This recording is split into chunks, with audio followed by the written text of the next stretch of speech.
오늘 읽은 본문 말씀을 가지고 종말을 기다리는 자라는 제목으로 함께 말씀을 나누겠습니다. 우리 앞뒤 좌우 한번 인사할까요? 잘 오셨습니다. 처음 뵙는 분들도 두 분이나 계시고 또 아파서 못 오신 분들도 있는데 우리 왔으니까 참 제가 이 말을 좀 하고 싶었어요.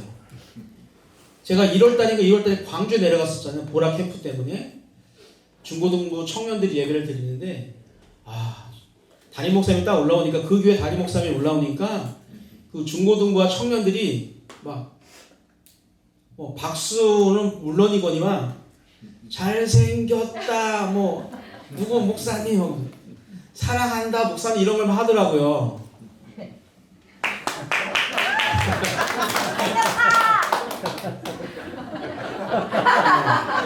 잘생겼죠. 정말 그거를 그냥 지나가듯 들었는데 어느 날 TV를 보다 보니까 그 연예인들이 또 가수들이 그 꽉 차 있는 런닝맨인가요? 거기서 어디 외국을 갔는데 그 꽉 차 있는 관중들이 자신들을 위해서 막 박수치고 환호성하는 걸 보면서 그 유재석과 사람들이 그러더라고요. 내가 뭔데 저렇게 많은 사람들이 우리를 환영해 줄까라고 하면서 더 열심히 시간보다 더 열심히 하는 걸 보면서 갑자기 그게 떠올려지더라고요. 나도 어느 날 딱 단위에 올라갔는데 우리 성도님들이 막 환호해주고 박수치고 하면 얼마나 좋을까. 원래 지난 주간에 말씀을 드리려고 했는데 까먹었다가 지금 다시 했습니다.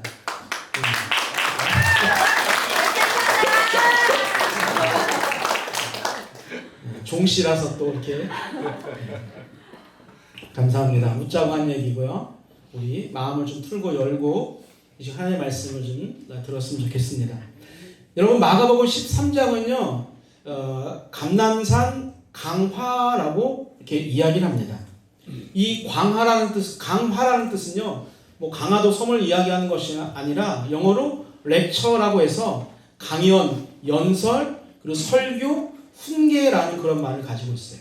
그래서 13장을 우리가 보게 되어지면 여러분들마다 성경이 다 다를 텐데 어떤 성경은 예수님이 말씀하신 그 구절들은 적색으로 표현하고 있거든요.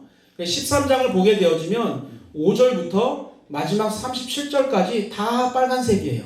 무슨 말이냐면 13장은 제자들이 조심스럽게 물어보는 질문에 예수님께서 5절부터 37절까지 쉬지 않고 설교하신 그런 말씀이기 때문에 우리가 13장을 강화라고 우리가 이야기를 합니다. 그런데 지난주에 말씀드린 것처럼 이 13장은요 굉장히 어려운 구절들이 많이 있는 그런 본문이기도 합니다. 그러다 보니까 성경학자들이 정말 제각기 많은 해석들을 하고 있는 본문 중에 또한 하나이기도 합니다. 그렇게 많은 해석이 있다는 것은 그 본문을 통해서 우리가 정말로 생각해야 할 것이 많다는 이야기이기도 하고 또한 누구 하나 뚜렷하게 이 말씀에 대해서 정답을 말하고 있지 못하고 있다라고 하는 그런 반증이기도 합니다. 그렇다고 지난주 말씀드린 것처럼 건너뛸 수 없는 것은 왜 하나님께서 우리에게 이 말씀을 주신 이유는 반드시 이 말씀을 통해서 우리에게 하시고자 하는 그런 마음이 있기 때문이라는 것이죠. 그래서 우리가 그 마음을 가지고 한 절씩 살펴보고 또 오늘 마지막에 본문을 통해서 우리가 우리의 삶 가운데 어떤 마음을 가져야 되는지에 대해서 짧게 설명하고 오늘 설교를 마치려고 합니다. 먼저 24절을 보면 이렇습니다. 그때에 그 환란 후 해가 어두워지며 달이 빛을 내지 아니하며 라고 이야기하죠. 여러분 처음부터 난해 구절입니다. 그때에 그 환란 후가 정확히 언제인지 많은 그런 학설들이 난무하고 있습니다. 다 자신의 주장을 뒷받침하기 위해서 많은 성경들을 인용하면서 이때는 이때다. 지금 이 구절은 이때를 말한다라고 이야기를 합니다. 그 중에서 가장 큰 가능성을 지닌 두 가지 해석을 오늘 여러분들에게 말씀을 드리려고 합니다. 첫 번째는 D.A. 카슨이라는 사람과 모리스 등이 주장하는 것인데요. 13장 5절부터 9절에서 말하는 사람들의 미혹과 난리와 난리의 소문이 있고 또 나라와 나라 간의 민족과 민족 간의 전쟁이 있게 되어지고 곳곳에 기근과 지진이 일어나고 또 복음을 전하는 자들이 공에 넘겨져서 매질을 당하고 또 심판자들 앞에 서는 그런 환란, 그 환란이 그때라는 것이죠. 그리고 그 환란이 있은 후에 오늘 말씀하고 있는 24절부터 마지막 본문들이 이어진다라고 하는 해석입니다. 즉, 앞 구절과 시간 차이가 없는 그때에 24절 하반절 이하의 일들이 일어난다라고 해석을 하는 것이죠. 그리고 두 번째 해석은요, 건드리 또 위더링 톤이라고 하는 그런 성경 해석자들이 이야기하는 것인데요. 예수님의 재림이 있기 바로 전에 있을 대환란이 지난 다음을 의미한다고 해석을 합니다. 여러분, 성경을 보면 구약 선지서를 보게 되어지면 종종 사용되어졌는데 수백 년, 심지어 수천 년이 지났을 것 같은 그 시간들의 사건들을 바로 같은 장에, 같은 절에 나오는 것처럼 오늘 24절이 23절 바로 다음에 이어지는 본문이지만 하나님만 알고 계시다고 하는 그 예수님의 재림 전 상황을 말한다라고 해석을 하는 것이죠. 그래서 23절과 24절에 엄청나게 큰 간격이 있다라고 또 해석을 하는 것입니다. 여러분, 어떤 것이 맞는 것인지는 하나님만 아시겠죠. 그래서 저는 오늘 본문이 말하는 그때의 그 환란후란 말을 영혼의 시간에서 한번 보려고 합니다. 여러분, 영혼이라고 하는 이 관점에서 보게 되어지면 첫 번째 해석과 두 번째 해석은 영혼이라는 시간 속에서 지극히 작은 시간 속에 살아갈 수밖에 없는 그 인간이 그 제한된 시간과 지식을 가지고 해석하려는 한계를 드러낼 수밖에 없다는 것이죠. 그러나 인용된 성경 구절을 토대로 해서 예수님의 재림 전 이야기라고 하는 그 두 번째 해석을 저는 따라서 오늘 설교를 하려고 합니다. 오늘 함께 보는 이 구절의 대부분은요, 이사야 13장 10절과 다니엘 7장 13절 14절의 말씀을 인용한 것이라고 할 수가 있습니다. 예수님은 마지막 날에 그 현상을 설명하시면서 성자 하나님이라고 하는 제2위의 하나님으로서 자신이 알고 있는 것을 가지고 그 날들을 설명할 수도 있었겠지만 우리 하나님은, 예수님은 그렇게 하지 않으시고 제자들과 이 시대 우리가 가질 그 희망의 근거를 선지서의 말씀에 근거하고 있다는 거예요. 여러분, 우리의 모습이 예수님을 따라가야 하는, 예수님을 우리가 본받아야 하는 그런 제자의 길을 걸어가야 한다고 한다면 우리의 말도 내 생각과 내 지식이 아닌 철저히 말씀에 근거해야 하는 것이죠. 여러분, 말이 내 생각과 내 언어로 나가게 되어지면 상대방에게 아픔과 상처가 될 수 있습니다. 그러나 말이 성경의 말씀에 근거한다면 상대방의 아픔과 상처를 치유하는 힘이 있다라는 것을 우리가 잊지 말아야 합니다. 그래서 성경에 근거한, 이 선지서의 말씀에 근거한 예수의 말씀이 오늘을 살아가는 우리에게 꿈과 희망이 되는 것이죠. 그렇다면 예수님은 어떤 성경의 말씀에 근거해서 오늘 마지막을 기록하게 하셨을까요? 굉장히 많은 본문들이 있습니다. 그러나 시간상 우리 두 구절만 보려고 하는데요. 우리 이사야 13장 우리 10절입니다. 읽겠습니다. 하늘의 별들과 별무리가 그 빛을 내지 아니하며 해가 돋아도 어두우며 달이 그 빛을 비추지 아니할 것이로다. 다니엘 7장 13절입니다. 내가 또 밤 환상 중에 보니 인자 같은 이가 하늘 구름을 타고 와서 옛적부터 항상 계신 이에게 나아가 그 앞으로 인도되네. 아멘. 여러분, 예수님은 마지막을 이야기하시면서 지금 이사야서와 다니엘 말씀을 인용하셨죠. 이사야 13장은 여호와의 날이 그 종말에 나타날 그 전형적인 표현인 것이고, 또 다니엘 7장도 인자가 구름을 타고 오시는 때를 최종 심판이 있을 종말의 때로 보는 것이 더 설득력이 있어 보입니다. 여러분, 그렇다면 대환란 후에 예수님이 재림하실 때 오늘 말씀을 보니까 크게 세 가지 사건이 일어난다라고 말씀을 하고 있습니다. 그 첫 번째는 하늘이 요동치는 거예요. 24절 하반절부터 25절까지 한번 볼까요? 읽겠습니다. 해가 어두워지며 달이 빛을 내지 아니하며 별들이 하늘에서 떨어지며 하늘에 있는 권능들이 흔들리리라. 아멘. 그 날에 일어나는 현상입니다. 해가 어두워지고 달이 빛을 내지 않고 별들이 하늘에서 떨어지고 하늘에 있는 권능들이 흔들리는 현상이 나타난다라고 이야기합니다. 여러분, 선지서를 보게 되어지면 이러한 천체들의 현상들은요, 종말과 또 하나님의 임재를 나타낼 때 많이 사용되어졌던 그런 단어들입니다. 또 몇 가지 보겠습니다. 우리 요엘서 2장 10절입니다. 그 앞에서 땅이 진동하며 하늘이 떨며 해와 달이 캄캄하며 별들이 빛을 거두도다. 우리 아모스 5장 20절입니다. 여호와의 날은 빛없는 어둠이 아니며 빛남 없는 캄캄함이 아니냐. 아멘. 여러분, 이러한 우주적 징후들이요, 단지 이방 신들에 대한 하나님의 심판을 말한다고 하는 그런 히브리적 비유일 뿐이라고 말하는 학자들도 있습니다.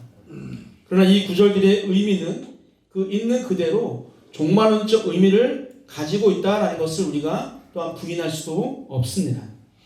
여러분, 두 번째 일어나는 현상은 이런 겁니다. 인자가 영광스러운 모습으로 재림하실 거라는 그런 말씀입니다. 26절입니다. 그때에 인자가 구름을 타고 큰 권능과 영광으로 오는 것을 사람들이 보리라. 아멘. 여러분, 이 구절은 좀 전에 우리가 읽었던 다니엘 7장 13절에 나오는 인자 같은 이가 하늘 구름을 타고 와서 옛적부터 항상 계신 이에게 나아가 인도된다라고 하는 그 말씀을 인용한 것이죠. 그리고 예수님이 지금 이 본문에 나오는 바로 인자 같은 이라는 것입니다. 그런데 이 구절은요, 당시에 살아가는 많은 사람들에게는요, 굉장히 역설적인 그런 예수님의 표현이었습니다. 왜냐하면 예수님은 이미 오래전에 여러 번에 걸쳐서 자신이 고난과 능력을 당하고 또한 채찍에 맞으면서 죽임당할 것을 말씀하셨기 때문입니다. 예수님의 말씀대로 나간다면 이제 얼마 후면 예수님은요, 십자가에서 치욕적인 죽음을 당해야 돼요. 그런 치욕적인 죽음을 당할 그 사람이 어떻게 구름을 타고 큰 권능과 영광과 함께 온다라는 것은요, 누구도 믿을 수 없고 또한 일어날 수도 없는 일이라고 모두가 다 생각하고 있었습니다. 그래서 역설적인 것이죠. 여러분, 또한 구름은 이스라엘 백성에게 임한 하나님의 영광스러운 임재를 나타낼 때 구약에서 반복적으로 사용되어졌던 그런 단어입니다. 그러므로 예수님께서 그때에 구름 타고 오시는 것은요, 하나님이 더 이상 성전에 계시지 않고 예수인 곧 인자와 그 인자 안에 계신다라는 것을 의미한다고 할 수도 있습니다. 그렇게 영광스러운 모습으로 이 땅에 다시 오시는 것을 어떻게 온 세상 사람들이 보게 될 것이라고 말을 하죠. 그래서 지난주에 말씀드린 것처럼 예수님은요, 어떤 일부 이단들이 주장하는 것처럼 비밀리에 오셔서 지금 이 땅에 거하고 있지 않다는 거예요. 지금 이 땅에서 내가 재림 예수라고 말하는 사람들은 다 가짜라는 것이죠. 세 번째, 재림하신 예수는요, 온 세상에서 성도를 모으신다라는 겁니다. 우리 27절입니다. 또 그때에 그가 천사들을 보내어 자기가 택하신 자들을 땅끝으로부터 하늘 끝까지 사방에서 모으리라. 아멘. 여러분, 인자가 다시 이 땅에 오시는 목적은 자기가 택하신 자, 즉 성도들을 모으기 위함입니다. 택한 자들은 예수님을 따르는 자들을 말하고 인자에게 끝까지 신실함, 즉 믿음을 유지한 사람들을 말합니다. 그런 자들의 삶이 옳았다라는 것을, 너희들이 지금까지 견딘 것이 잘한 일이다라고 인자가 오셔서 그 모으심으로 그것을 증명하겠다라는 거예요. 그렇게 다시 모으심의 범위는 땅 끝으로부터 하늘 끝까지, 그리고 사방에서 라고 표현하고 있죠. 이 말은 같은 의미를 다른 단어로 기록하는 그런 대꾸법이라고 하는 문학기법으로요, 여기서는 온 세상을 의미합니다. 온 세상에서 택한 자들을 모으시겠다라는 그런 말씀이에요. 그렇다고 이 말이요, 어떤 장소적 의미로 한정되는 것은 아닙니다. 믿음의 자녀가 인자이신 예수 그리스도에 대한 신실함을 끝까지 유지한다면 우리가 있는 곳이 문제가 아니라 우리가 살았던 그 시대가 문제가 되지 않는다라는 거예요. 재림의 때 온 세상에서, 그리고 온 시대를 살았던 모든 자들을 옳다라고 인정하시고 우리 주님께서 천사를 통해서 모으신다라는 그런 말씀이죠. 인자는 마지막 날 성도를 모으는 일을요, 오늘 보면 직접 하지 않으시고 천사들을 보내셔서 한다라고 이야기하죠. 그래서 천사들은 땅에 있는 성도들은 물론이고 이미 죽어서 부활해서 예수님과 함께 천국에 머물고 있는 성도들도 함께 모으는 자들입니다. 그러므로 그들은요, 하늘 끝까지 가서 우리가 살았던 모든 시대를 통틀어서 택한 자를 모으는 역할을 하게 되는 것이죠. 여러분, 많이 나오지 않지만 구약도 성도의 부활에 대해서 이야기하고 있는 구절들이 있는데요. 이사야 26장 우리 19절 볼까요? 읽겠습니다. 주의 죽은 자들은 살아나고 그들의 시체들은 일어나리이다. 티끌에 누운 자들아, 너희는 깨어 노래하라. 주의 이슬은 빛난 이슬이니 땅이 죽은 자들을 내놓으리로다. 아멘. 여러분, 생명의 근원이신 하나님의 그 능력으로 죽은 자들이 부활하게 될 것을 선포하는 그런 말씀입니다. 사도 바울도 고린도전서와 데살로니가 전서를 통해서 예수님이 나팔 소리가 울리는 가운데 천사들과 함께 올 것이다 라고 말하고 있는 것을 우리가 지난 시간에 한번 우리가 읽어보았죠. 여러분, 성경 곳곳에서 예수님의 부활과 또 예수님의 재림을 말하고 있습니다. 그런데 우리는 지금 예수님의 재림과 부활을 얼마나 의식하면서 살아가고 있는지를 다시 한번 돌아보아야 합니다.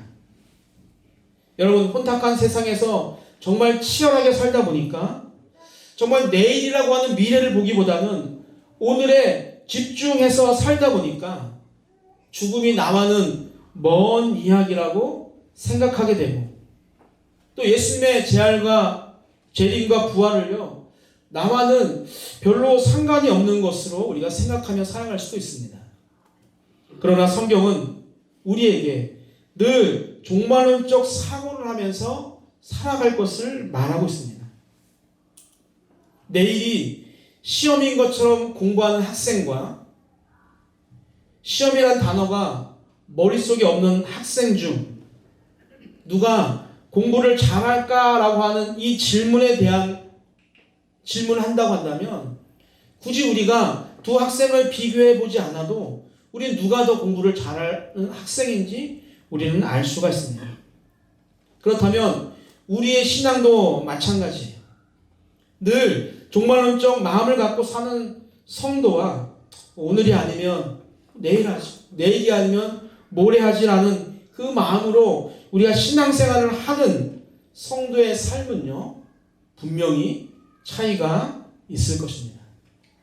여러분은 전자입니까? 아니면 후자입니까? 어떻게 해서든지 내가 오늘 나의 신앙을 지키기 위해서 최선을 다한 삶을 살고 있습니까? 아니면 오늘 힘드니까 내일부터라는 그런 신앙을 가지고 살아가고 있습니다.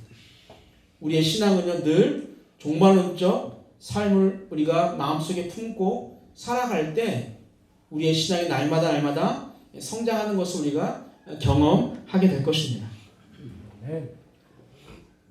여러분, 오늘 본문은 우리에게 어떤 마음을 간직하라고 말하는 것일까에 대해서 생각을 좀 해보았습니다.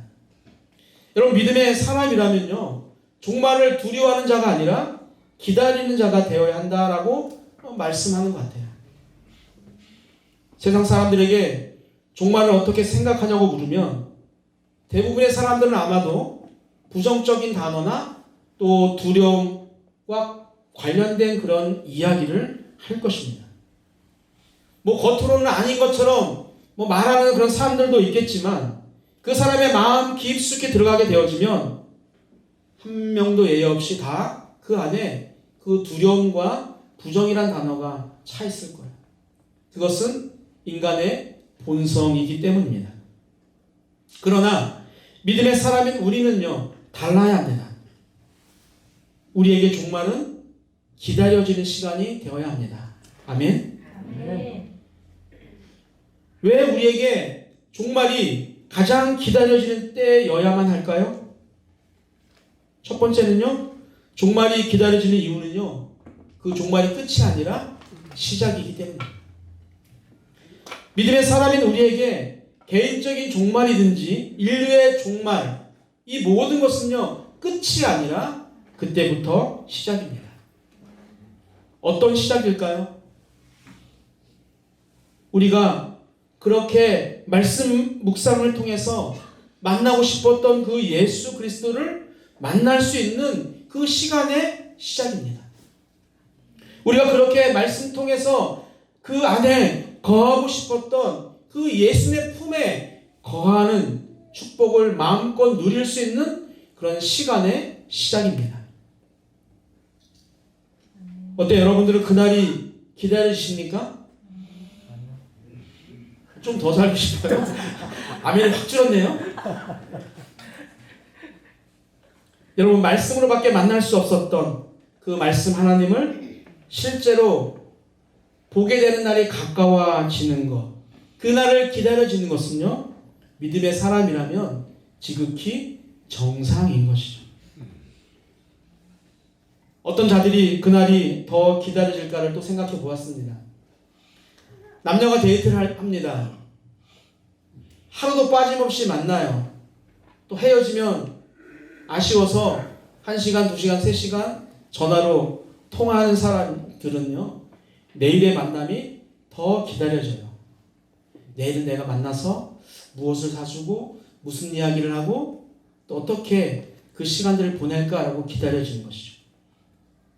그것처럼 매일매일 말씀 묵상을 통해서 예수님을 만나고 또 말씀에 있는 예수님을 매일매일 생각하는 사람이 종말이 더 기다려질 것입니다. 어제 김신희 원사님이 또 바자회하고 주일 그 식사를 준비하기 위해서 교회 오셔서 일을 다 마치고 늦은 점심을 한 2시간, 3시 정도에 점심을 같이 먹었는데요. 이야기 도중에 이런 이야기가 나왔어요. 우리 집은 다 공부하는 사람들밖에 없다고. 그러니까 다 공부하는 사람들만 있더라고요. 그래서 제가 권사님에게 권사님도 공부하세요 이렇게 말씀드렸어요. 안 됩니까? 그랬더니 권사님이 뭐라고 말씀하셨냐면 저는 말씀 묵상 공부하잖아요 이렇게 말씀하셨어요. 아멘. 저는요 그 말 한마디가 참 기뻤습니다. 행복했습니다. 여러분 산돌교회가 2023년 말씀 묵상의 원년으로 삼고 각자 그 발걸음으로 묵묵히 걸어가고 있습니다. 하나님은요 우리들의 그 모습을 보시고 저보다 훨씬 더 기뻐하시고 훨씬 더 행복해 하실 거라고 생각합니다. 사랑하는 우리 산돌의 성도 여러분들, 말씀 묵상을 통해서 마지막 날이 그 누구보다도 훨씬 더 기다려지는 여러분들이 되시기를 예수님의 이름으로 축복합니다. 여러분 우리가 그 마지막 날을 기다려지는 그 이유가 또 있는데요. 그것은 마지막 날이 힘들고 어려운 세상에서 끝까지 인내하고 견딘 결과로 상 받는 날이기 때문입니다. 마태복음 16장 27절입니다. 인자가 아버지의 영광으로 그 천사들과 함께 오리니 그때에 각 사람이 행한 대로 갚으리라. 아멘. 여러분, 인자가 천사들과 함께 오시는 그때, 지금 마가복음과 비슷한 이야기죠. 우리가 행한 대로 갚아주시겠다라고 하는 약속의 말씀입니다. 우리가 주님을 위해서 애쓰고 힘쓰고 세상과 타협하지 않고 열심히 최선을 다해 산 만큼 갚으신다는 것은요, 보상해 주시고 그대로 돌려 주시겠다라는 그런 말씀이에요. 그리고 우리 예수님은요, 우리에게 상 주시기 위해서 안달이 난 분이에요. 정말 안달이 난 분이에요. 계시록 22장 12절입니다. 읽겠습니다. 보라, 내가 속히 오리니 내가 줄 상이 내게 있어 각 사람에게 그가 행한 대로 갚아주리라. 아멘. 여러분, 하나님이 택하신 자들이 견딘 것을 보상하시기 위해서, 그것에 합당한 상을 주시기 위해서 어떻게 하신다? 속히, 즉시 오시겠다라고 약속하고 있습니다. 여러분, 예수님께서 이 땅에 다시 오시는 이유는요, 죄인들을 심판하기 위함도 있지만 더 큰 이유와 더 큰 목적은 바로 끝까지 견딘 여러분들을 칭찬하시고 여러분들에게 상 주시기 위함입니다. 예수님이 우리에게 주실 그 상이 기다려지지 않습니까? 저는 개인적으로 그 상이 어떤 것인지 너무너무 궁금해요. 성경만으로는 정확하게 알 수 없는 그 하나님의 나라와 그 나라에서 받을 생명의 면류관과 나에게 주실 그 상, 우리 모두가 그 날을 기다리면서 오늘 하루도 우리에게 주신 사명을 잘 감당하는 자가 되기를 축복합니다. 그럼 마지막으로 우리가 종말이 기다려지는 이유는요, 바로 택하신 자들을 모으신다라고 하는 그 인자 예수님의 약속 때문입니다. 여러분, 종말엔 두 가지 인생으로 나뉘게 돼요. 모아지는 자와 그렇지 못한 자입니다. 즉, 영생을 받는 자와 반대로 수치를 당하면서 영원히 부끄러움을 당하는 자 둘로만 나눠진다는 거예요. 중간은 없습니다. 그리고 이것은 다른 것이 아니라 예수를 믿느냐, 예수를 안 믿느냐에 달려 있는 것이죠. 세상의 부와 명예와 어떤 학벌이 아니라 예수를 나의 구주로 믿는 자만이 마지막 날에 인자가, 예수 그리스도가 천사를 통해서 모시는 그 자리에 함께 있을 수 있다는 거예요. 그래서 마지막 날에 여러분, 가장 큰 자가 누구일까요? 마지막 날에 가장 큰 자가 누구일까요? 바로 살아있을 때 예수님과 친한 자, 예수님과 가까운 자, 예수님을 주로, 구주로 날마다 고백하며 살아가는 자, 그 자가 비록 이 땅 가운데 살 때는 높은 자리에 있지 못하고 낮은 자리에서 천한 자리에서 있다 할지라도 그가 하나님이 부르시는 그 날에는요, 가장 높은 자가 된다라는 것입니다. 사랑하는 성도 여러분들, 예수님의 죽음은요, 어떤 어두운 세력의 승리가 아니라 예수님의 부활을 통해서 그 어둠의 세력이 파멸로 이어지는 전초전과 같습니다. 오늘 본문도 이런 우주의 그 징조를 통해서 우리에게 어떠한 무서움과 공포를 조장해서 우리가 계속 교회에 나오게 하기 위함이 아니라 예수의 그 재림 후에 하나님의 나라가 반드시 온다고 하는 확신과 희망을 주는 그런 본문인 것이죠. 그래서 모두가 꺼리는 종말이지만 믿음의 자녀인 우리에게는요, 그날이 기다려지는 날인 거예요. 여러분, 세상의 붕괴가 예수님의 재림에 걸림돌이 될까요, 안 될까요? 세상의 붕괴가 예수님의 재림에 걸림돌이 될 수가 없죠. 왜 그럴까요? 어떠한 그런 천체들의 그런 흔들림과 어둠과 이거로 인해서 예수 그리스도가 재림하는 것이 아니라 예수 그리스도가 재림할 때 그런 현상들이 나타나기 때문이에요. 무슨 말씀인지 알겠죠? 그리고 예수님은 그 재림의 때에 택하신 자, 즉 하나님의 백성을요, 한 명도 빠짐없이 예외 없이 모으실 거예요. 이보다 더 큰 기쁨과 이보다 더 큰 희망은 우리에게 없습니다. 말씀을 마칩니다. 우리 모두는 종말을 기다리는 자가 되어야 합니다. 그렇게 되기 위해서는 우리에게 주신 이 말씀을 묵상하고 또 묵상을 통해서 깨닫게 하신 그 말씀을 지켜 행함으로 우리가 끝까지 견디는 자가 되어야 합니다.